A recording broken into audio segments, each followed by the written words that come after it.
салом алейкум муҳтарам роҳбария. қарор дорем дар сехи евро шпалерҳои бозорӣ. размераш 95 ба 90 мм сечениш. ин шпалерҳои евро шпалер истеҳсоли худомон. размераш 100 ба 90. ҳозир таҷрибавӣ санҷида мебинем ки қувватноки кадомаш зиёдтар аст. акай маҳмадшариф биро болошда силтавка шпалера қафе нағалт.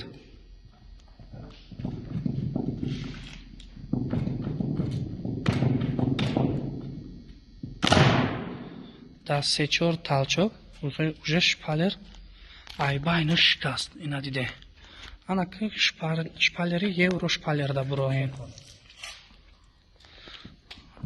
ака хидтан буро 2 нафара шавем. бурои 2 нафара шавем. 2 нафара кани силтавкне. Аҳа, силтавкне.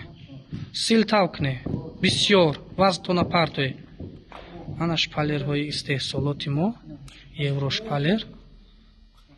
тоутен бо ихе силтавкне вазтона партои. о анаи иҳолада 2 каса буроен. партои вазтона. дар ин ҳолат ҳам шпалерҳои мо сифаташ нисбати шпалерҳое ки аз бозор харидорӣ мешавад хеле хубтар аст.